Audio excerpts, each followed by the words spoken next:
കോർപ്പറേഷനിലെ ബസ് സർവീസുമായി ബന്ധപ്പെട്ട തർക്കത്തിൽ ബി.ജെ.പി. മേയർ വി രാജേഷിന് മറുപടിയുമായി മന്ത്രി വി ശിവൻകുട്ടി. പുത്തനച്ചി പുരപ്പുറം തൂക്കുമെന്ന പഴഞ്ചൊല്ല് ഉദ്ധരിച്ചായിരുന്നു മന്ത്രിയുടെ പരിഹാസം. ബസ്സുകൾ നഗരപരിധിയിൽ തന്നെ സർവീസ് നടത്തണമെന്നും അവ ഉടൻ തിരിച്ചെത്തിക്കണമെന്നുമുള്ള മേയറുടെ ആവശ്യത്തോടായിരുന്നു മന്ത്രിയുടെ ഈ പ്രതികരണം. തിരുവനന്തപുരം കോർപ്പറേഷനിലെ ജനവിധി മാനിക്കുന്നു. പ്രതിപക്ഷം എന്ന നിലയിൽ ന്യായമായ ആവശ്യങ്ങൾ ഉന്നയിക്കും. പ്രധാനമന്ത്രി വരുമ്പോൾ ഞങ്ങൾക്കും ആവശ്യം ഉന്നയിക്കാനുണ്ട്. തെരുവുനായ ശല്യം ഒഴിവാക്കാനുള്ള നടപടി ആവശ്യപ്പെട്ട് മേയർ കത്ത് നൽകണമെന്ന് മന്ത്രി വി ശിവൻകുട്ടി പറഞ്ഞു. PM ശ്രീ ഇടതുമുന്നണി യോഗത്തിൽ വിമർശനമുണ്ടായെന്ന വാർത്ത എന്തിന്റെ അടിസ്ഥാനത്തിൽ എന്നറിയില്ല. കേരളത്തിന് അവകാശപ്പെട്ട ഫണ്ടാണ്. മുഖ്യമന്ത്രിക്കെതിരെ വലിയ വികാരം എന്ന് ചില വാർത്തകളിൽ കണ്ടു.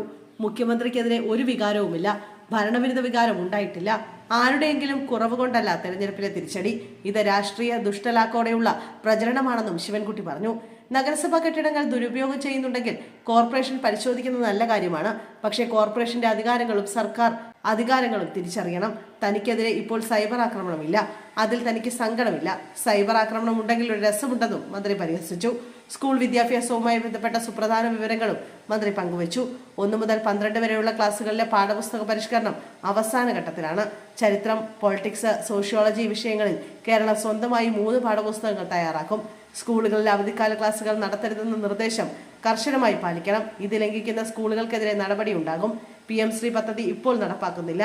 അതിനാൽ ഇതുമായി ബന്ധപ്പെട്ട സമിതി ചേരേണ്ട സാഹചര്യമില്ലെന്നും മന്ത്രി വ്യക്തമാക്കി.